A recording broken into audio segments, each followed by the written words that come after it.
Chapter 3, the book Echoes of the Tom-Toms, New York to Parts Unknown. About the time the missionaries were at Shimikin, trying so hard to win the love and confidence of the Spokane Indians, a young man of 14 who was destined someday to see and become acquainted with the West and many of its people lived in New York. His father was a sea captain and part owner of a ship and several other ships. So naturally his home was very beautiful, for Captain Perkins was a very well-to-do man. But Freddie's son was not in the least interested in the home, the beautiful city, or anything it contained, for he was only interested in the things his beloved father did, and he wanted more than anything to go to sea with his dad. But of course his mother would not listen to him since he was still a schoolboy, and there were a number of other reasons too, such as her great ambition that someday he might become a very famous doctor in the city she loved, best of all, and the only place where she thought her son could have all the advantages she thought he deserved. Here was the great city of New York, the home of many famous men, but Fred was not ambitious in that way. He only wanted to be a sailor. Nothing else would do, so one day he made up his mind that there was nothing in the world that would stop him. Then came the sad blow that almost made him change his mind. His beloved father died far out at sea and had been given a sailor's burial. After that terrible tragedy, nothing was said for some time concerning his desires. So his mother finally decided that the death of his father had caused Fred to change his mind. She hoped that now he would settle down to his studies and forget all the silly notion of going to sea. But Fred had not forgotten, not for a moment. It was only out of consideration for his widowed mother that he had refrained from mentioning the plan to her. His uncle Samuel had taken over the ship, which was really a trading vessel, and was doing his best to carry on the work his brother had left unfinished. So one morning there was a stowaway on board his ship, and when the ship had been several days at sea, Fred came out of the hiding place to see if he could find something to eat, and he came face to face with his Uncle Samuel.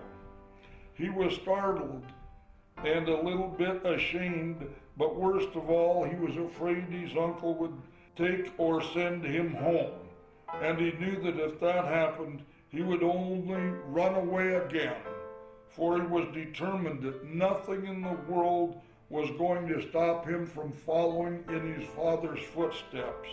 Now his uncle, although showing some surprise at the sudden appearance of his wayward nephew, was not as much surprised as Fred expected him to be, for actually his uncle had known for a long time what was in the heart and mind of the lad, and had been anticipating this very move. In fact, he had gone so far as to mention it to his mother.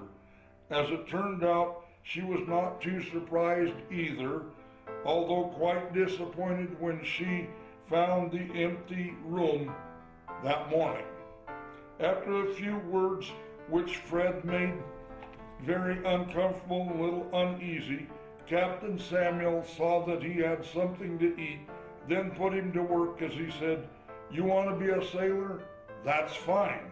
You don't want to go to school anymore? You don't want to study to be a doctor and become a great man like your mother wants you to be? You just want to be a sailor. Is that right?" "Yes, Uncle Samuel, I'm sorry, but I'd rather be a sailor than anything else." "I'm sorry too," his uncle replied thoughtfully, "not only for the sake of your mother, but for your own sake as well. It's not going to be easy, I can tell you that right now. And the worst of it is that I am powerless to help you, because every sailor has to begin his career at the foot of the ladder, and that means that he has to begin by scrubbing the decks. So get a scrub bucket and rag and get down on your knees, for that is the way to scrub decks. All right, Uncle Samuel, Fred replied eagerly, for the thought that he was not going to be sent home filled his heart with joy as he started after a scrub bucket. Soon he returned with a bucket and rag as he smiled happily. Where do I start, Uncle Samuel? He asked, hardly able to contain himself. He was so happy. Looking at the lad, Captain Samuel smiled a little sadly as he said, "My boy, you have no idea what you're getting into. And I know you are going to be sorry many times, but there is nothing that can be done about it now. And now you are a sailor boy, and there's no backing out until we reach New York again, which will not be for 2 years at best. During that time, you'll have to call me Captain Perkins, not Uncle Samuel.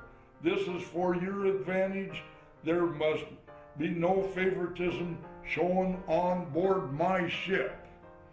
Thus Fred began his new life, and as his uncle had warned him, it was not easy by any means, but neither was it monotonous, for there was always something to do. Although he developed scabs on his knees from kneeling as he scrubbed the decks of the ship, and calluses on his hands from continually shining brass knobs and many other brass fittings on the ship, which he was supposed to keep shining brightly through all kinds of weather. Many a night he went to bed too tired to eat his supper, and he knew that no matter how hard he worked, he was still a flunky and would be doing the same kind of work the next day and for days to come. Sometimes a feeling of homesickness would creep over him, and it would not last long, for generally he was too tired to lie awake thinking, and before he knew it, the sun would be shining once more, and he was happy again. As time went on, Fred was advanced to a higher position, and the change was a great relief to him in many ways. For one thing, he was able to see more of his uncle, which made him very happy. Now he felt that he might be of help to him. His uncle, who was not looking very well, was getting along in years. By this time, Fred had learned so much about the duties of a sailor that there was not much about the ship which he was not familiar with, and no task, however hard or disagreeable, that he would not try to do. His uncle was forced to admit that it would be pretty hard to get along without him. Sailing the high seas was only one of many duties of a trading vessel. Although very important duty was to keep the ship in good condition, for a ship in poor shape was never safe. A ship on entering a harbor first had to be unloaded of its cargo, whether it be silk, coffee, tea, rubber, or mineral, then hauled up to where the men could work on it. Then all the dirt and barnacles would be scraped from its sides, and it would be cleaned inside and out. After that, it would be painted until it shone all over like glass. Then it was ready for another voyage. They sailed to China and Japan for rice, silk, tea, or anything the natives might have to trade for American goods. To Brazil for coffee, rubber, and minerals too. To Africa for ivory, to Australia for wool, or whatever they might have to trade. They went to South America around Cape Horn to ports along the coast. To San Francisco to trade for hides or anything they had there to trade, then up north for furs. They sometimes circled the world trading for anything that would be considered profitable and always trading anything they had for gold wherever it would be found. Each ship as it returned home with its cargo and entered the harbor was treated the same way and went out with some more trading goods, such as wheat, wool, cotton, or tobacco, returning sometimes in 2 years and sometimes longer, loaded with a great wealth of merchandise. These goods were in turn traded to American merchants to be sold for retail to the public. Many things happened to make his life of the young seaman anything but dull. Pirates were known to be roaming the seas and were very dangerous. They would never hesitate to kill a whole crew on ship if it was necessary in order to steal the cargo. So naturally a trading vessel would be rich plunder. There was always the danger of meeting such a ship. One day a strange ship appeared on the horizon. Fred and the others of the crew were very much excited and alarmed, for although they had never run into a pirate ship, there was always danger to contend with. There was no way of telling what sort of ship it was, and when they set up friendly signals, there was no answer. It looked as though the stranger did not wish to be friendly. That happened on the Caribbean Sea, where many pirate ships roamed, so it was enough to make them all uneasy. There was nothing to do but prepare for a hard battle. They knew that the pirates fought with everything they had, and they were determined to do the same thing, for the oncoming ship grew more formidable each moment, disregarding their signals and showing no signs of friendliness. Then something unbelievably miraculous happened. A loud peal of thunder rent the air, startling the intently watching men as a long zigzag streak of lightning reached down and struck the mysterious ship. Forgetting that the fear of the strangers, the men gasped in horror when the great ship shuddered as in mortal agony, then slowly sank before their eyes. They would have done anything to have been able to help the doomed ship, but that was impossible, for the storm that followed the death-dealing flash was deafening. The great billows rolled and tumbled until Fred and his uncle decided that they had all they could do to keep their own ship from sinking. The storm had come upon them so suddenly that it caught them unprepared, and now they were working deliberately to furl the canvas sails, lower the anchor, and prepare to drift until the storm should wear itself out. For 3 days they fought a hurricane which made it utterly impossible for them to get near the spot where they had seen the tragedy. They could do nothing but wait for the storm to abate. But when the clouds rolled away, showing the bright, warm sunshine to sparkle on the rolling waves, they were so far off their course that there was nothing to do about trying to get back. They knew that trying to locate the grave of the ill-fated ship would be foolishness and a waste of valuable time, and they were concerned the secret of the mysterious ship went down with its men. At another time they thought sure they were about to be sucked into a typhoon. They saw it while it was still some distance away. It seemed to come from the bottom of the ocean and to spread out while reaching toward the black sky, taking with it everything that came within its reach. It was a fearful sight, and while they struggled wildly to get ready to meet it, they could not keep their eyes from straying in the direction. Then where it seemed nothing in the world could save them, the huge black menace changed its course exactly as though some great unseen hand had turned it from the ship just when it was ready to strike.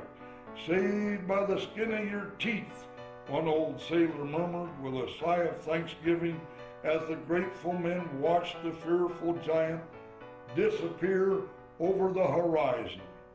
Fred was growing more and more attached to his work. He thought often of his mother and wished he could see her once more, but he could not do that and be the sailor he wanted to be.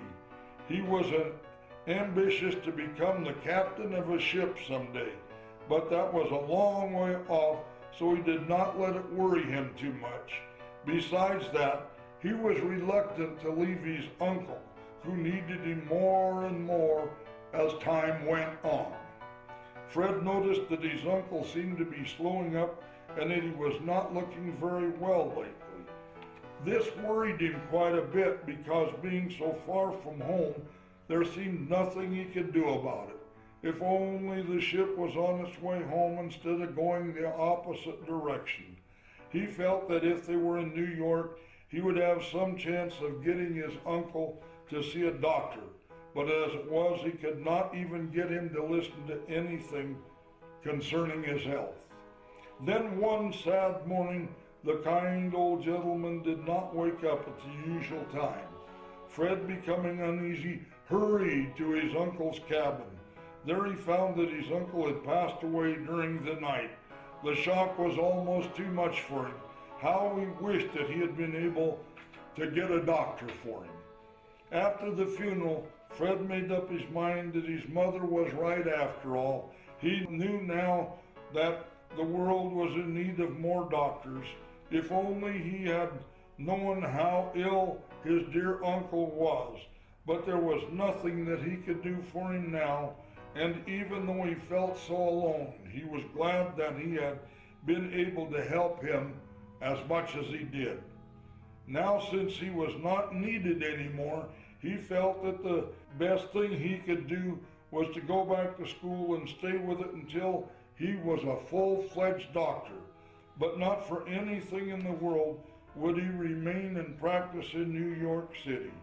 He only wanted to be a doctor for the sake of people who needed him most, people who lived in out-of-the-way places where they would die for want of a little medicine or advice. But that would not come for some time yet, for the ship was a long way from home, and it would not be going back for many months. In the meantime, he had work to do that would take them around Cape Horn and up to San Francisco, where they would trade merchandise for hides or anything they might find which would bring them a good profit. Fred felt that at least he had enough of sailing and would be happy to remain on land for the rest of his life. And that finishes chapter 3.